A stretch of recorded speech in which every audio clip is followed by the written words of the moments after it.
discretion advised.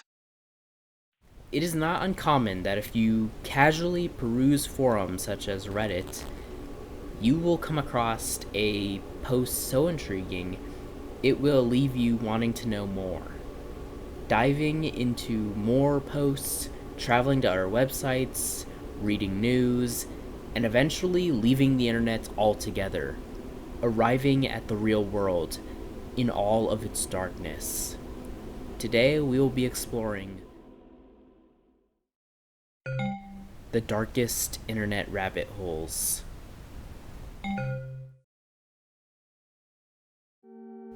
Discovered disturbing fake Facebook profiles impersonating the victims of the Serbian school shooting. What's going on? This was uploaded to r/internet mysteries by user Anthony139 on the 16th of June 2025. Here they detail the deeply off-putting oddity that they came across. You're probably familiar with the school shooting that shook Serbia 2 years ago. 9 students and a security guard were killed. What truly shocked me was when I accidentally came across the Facebook profile of one of the murdered girls. At first, I thought it was her actual profile, but I was soon unpleasantly surprised to discover that there is a whole series of fake Facebook profiles impersonating the murdered children, including the shooter Kosa Kekmanovic, among others. The content on these profiles is also quite disturbing and confusing. Many of them have other similar profiles in their friends lists. I'm not sure whether all the profiles are made by the same person or by a group of different people, but I've noticed a kind of fan page or roleplay dynamic. For example, one of the girls' profiles is listed as being in a relationship with the shooter's profile. These profiles often post video animations using pictures of the children, and it seems that the person behind the profiles genuinely sympathizes with the victims, but we can agree that it's done in a very disturbing way. What confused me the most in this whole story is the fact that, if I've understood correctly, most of these profiles were posted in Indonesian, and the people commenting also appear to be Indonesian. I see absolutely no connection to Serbia, and I don't understand why this case would be so relevant there. In one story post, someone even uploaded a photo of the classroom after the shooting, showing the children's bodies and blood on the floor. I'm someone from the Balkans, and I can assure you that the media covered this story day and night, but I've never seen such photos and didn't even believe they existed. I have no idea how something like that could have gone viral. I'm both confused and disturbed by what I saw. I know some people are deep into fan page culture and role-playing, like with characters from shows or movies, but this is an entirely different level. I honestly don't understand how Facebook even allows something like this. Below, they linked a whole bunch of screenshots as evidence. I'm not going to pretend like I know Indonesian, so if someone is willing to translate in the comments, please do. There are a few shots in English that I can read, and in them we can see that these people are role-playing romantic relationships with the killer, as stated in the original post, along with obsessing over details such as the victims' last outfits and their surviving family members. What really stood out to me though is that these imitators are going as far to make Roblox accounts, role-playing as the victims in the Belgrade shooting. But before we get into that, let's go over the titular shooting that went down in Belgrade, Serbia 2 years ago. It's May 3rd, 2023, and Vladislav Ribiknar Model Elementary School, which I will refer to as the Belgrade Elementary School from here on out, is about to be plunged into the depths of tragedy. A 7th grader, at the age of 13, by the name of Kosta Kekmanovic, snuck a 9mm handgun into the school before pulling it out and opening fire on a nearby security guard. He proceeds to run through the hallways, taking out 2 female hall monitors, before heading for his history classroom, where he would take out his teacher and 7 other students, one of them male and the rest girls. When he moved on, Presumably intending on continuing this tragedy, he would be met by police, to whom he surrendered immediately. It gets even worse though. Upon his arrest, he would not be jailed. Due to Serbia's laws involving children committing crimes, those under 14 years old cannot be tried or sent to prison, no matter what. And Kosta was 13, just barely avoiding it. You thought that was frustrating? Well, he was sent away to remain in a mental hospital while his parents were tried for allegedly teaching him how to shoot and supplying him with their own firearms, which they of course denied. However, it's not all doom and gloom. Once Kosta turned 14, he was tried and given 20 years in prison, and his parents were slammed by their own prison sentences, accompanied by several lawsuits at the hands of the victims' parents. The very victims that are now being imitated online by anonymous imposters. These disturbing Facebook accounts have multiple photos of the deceased people they're imitating, including ones from toddler age. This means that they have likely done stalker levels of research on these poor teenagers. Additionally, one of these accounts have 2,000 friends, probably a mix of people who are in on this twisted roleplay and people who have no clue about it and have just simply befriended them, meaning that the victims of this Belgrade tragedy have imposters simply going about their normal life under their name, adding into the mix extremely insensitive ships with their attacker. What on earth? Opie says that they seem to extend sympathy to the victims they imitate, but that simply does not defeat the super off-putting nature of it all, especially when they're posting crime scene photos, romanticizing the killer, and possibly causing more distress to the parents. In the comments, Rebellion Asas gives us probably the most chilling part of it all.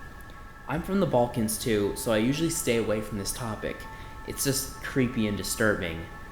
But I'll add one more little thing. If you ever want to dive into something really messed up, look into the weird true crime roleplay scene on Facebook, especially with Indonesian accounts. There's this whole subculture where people romanticize killers and victims, sometimes without really understanding the context, and they turn real tragedies into some kind of twisted fan fiction. It's not just Indonesia either. There's a broader obsession with true crime in parts of Asia, especially Southeast Asia. Some people create entire fake accounts, edit photos and videos, and even write fake love stories around real crimes. It's honestly surreal and seriously disturbing. Thank you, this is really interesting and explains a lot. I guess it's just something that many people there tend to do. I noticed that there was no real malice in their posts, just pure fanaticism. As if it were some sort of fiction, except it's not. And it's like they're not truly aware of how messed up it is. I mean, even Netflix romanticizes serial killers, sort of. Seems like a trend that's been going on for a while now. It also seems like many of these profiles are made by teenagers, but it's the internet, so you never know. Might be a grown-ass creep as well. Obviously, it's still an awful thing to do, but I'm slightly relieved knowing it's just a bunch of losers who are too deep into this stuff and can't distinguish between reality and the cyber world.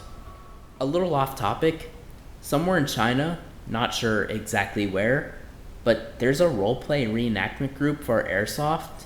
One of their themes is the Balkan War, where they reenact the terrible things from the 1990s in our region with accurate uniforms, concentration camps, and everything.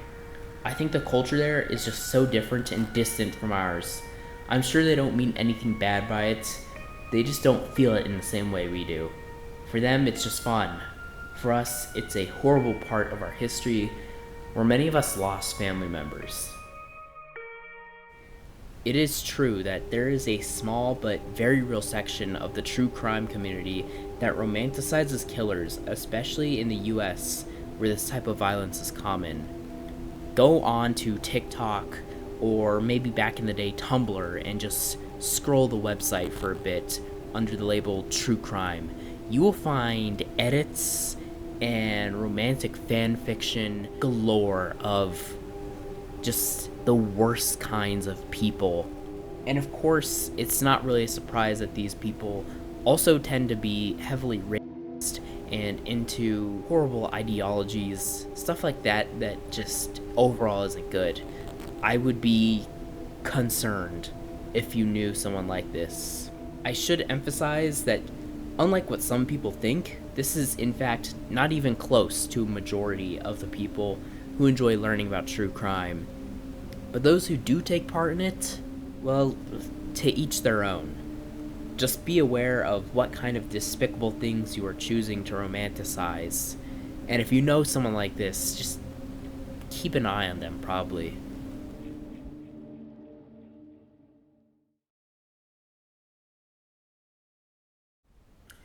Strange Quora account that appears to be posing as a teenage boy online. Posted by Technical Hunt 1599 on the 3rd of July to Internet Mysteries, they said, "Recently I stumbled across a Quora account called Wrestler Stud Muffin. Even at first glance, this account is off, with the person behind the account claiming to be a teenager and sexualizing themselves in their bio. I did a reverse image search on the profile picture and found out that it's an old picture of a bodybuilder that dates back to at least 7 years ago, and is obviously not the person behind this account. Looking at Wrestler Stud Muffin's posts, they frequently sexualize themselves in their reposts, and typing style indicates someone trying to appear younger than they actually are. You could argue that this is a decoy account made to lure in pedophiles, but I did more digging and I found out that it's likely this person's been doing this for a long time, probably altering their profile over the course of the years they've been active. On this account, there exists a playlist consisting of high school wrestling videos which all date back to at least 16 years ago. Considering this account was made in 2007, and these videos are all pretty obscure and only would have been popular around that time period, it's pretty safe to say that they were put into this playlist around the time this account was made. Very unlikely that this is a decoy account just by that alone. The most shocking discovery I made when I was doing a reverse image search on the profile, I found a now deleted RedTube account which used the same profile picture. And here's evidence of the RedTube account that he has been consistent for at least 10 years. Overall, this account is obviously not what it claims to be, and I think it should be investigated. Before I take you guys down the rabbit hole, I want to highlight this comment that pretty much speaks my mind. Quora is absolutely the easiest place to see pedophiles on the surface web. Unfortunately, it's just ridiculously common. OP added, "A few months ago, I was having that phase where I obsessively watched Catch a Predator and YouTube Predator catches. Well, I remembered I could Google offenders around my area. I did just that, as well as Googling their names and finding articles on their crimes. I ended up stumbling across one of their Quora accounts, and he had replied to a question offender related. And he said that he was framed for the crime, the girl admitted it was all false, the parents know it was a lie, yet he's still on the registry. I think his site is all BS, but it was very creepy and weird that it was just right there on Quora." Clicking on the account, jeez, it's bad. Most of the bio is pretty normal. Senior in high school, I do a lot of weightlifting. I lift both in the school weight room as well as at home. I am varsity football wrestling track. In football, I am the running back. In track, I run 100 meter, 200 meter dash, and jump 110 meter high hurdles. However, it's that last part that is just strange. I'm always in shorts and a very tight tank top at school, normally shirtless in short shorts outside when it is warm out. It's very strange to make a whole point about in your bio. This is very much what gives it away. Oh, well, alongside their communities too, which is, yeah. They're clearly trying to act like a kid. Teen Fun Club? Riddled? Yeah, okay, buddy. What actual 17-year-old is going on the cutesy, kid-friendly Riddles Quora page? No, this is a cartoonishly bad attempt at looking young. There are several communities about the LGBTQ, which immediately brings up the implication of taking advantage of young queer people. Simply disgusting. Then, among all of these, spaces like this. Yeah. On their YouTube channel, it's exactly what OP said, and I don't even really need to show you guys much. It's niche wrestling videos and stuff I'm not even gonna click on, all involving teens. Many times, he is the only one commenting obsessively on these, hinting further at the sinister side to his wrestler persona. I'm not going to read these aloud even, but I'm sure you can pause and read if you want. This is madness. He's been compiling these since 2007, meaning that he is for sure not 17 years old. He has been at this for almost 2 decades. I think most of you can figure out what exactly about wrestling would get this person excited, but that's not all. Wrestler Studmuffin used to have a Reddit account too. This is a post they made about The Sims, and of course, it's a partially unclothed man, potentially meant to be an older teen. Considering the things that you can post on Reddit and get away with, I can only shudder thinking about what might have been bad enough to get this account banned.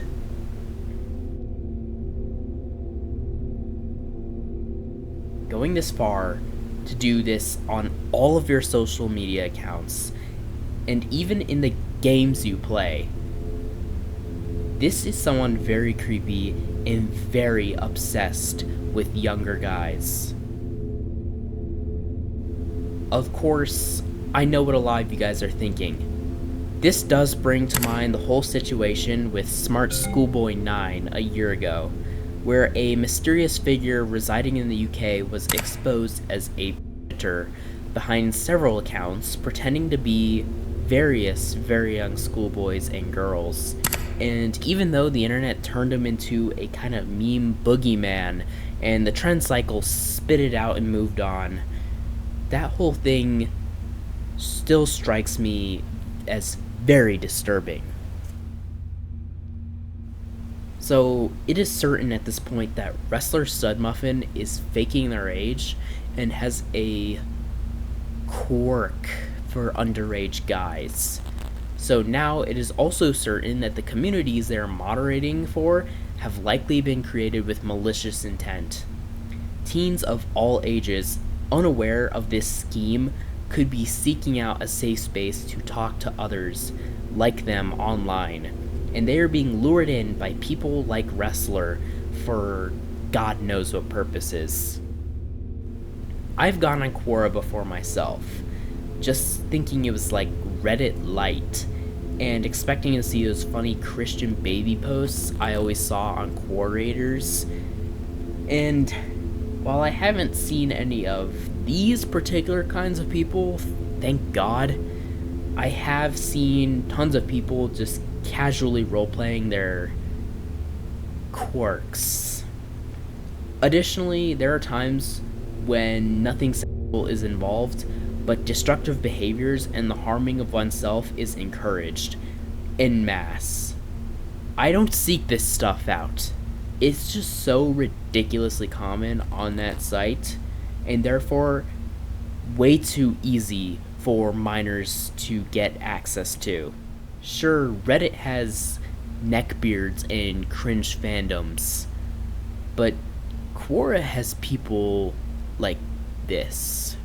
Remember, with Quora, or with any site, even YouTube, always be careful what you're getting into, and if something seems like a thinly veiled fetish, it's probably best to leave and never look back.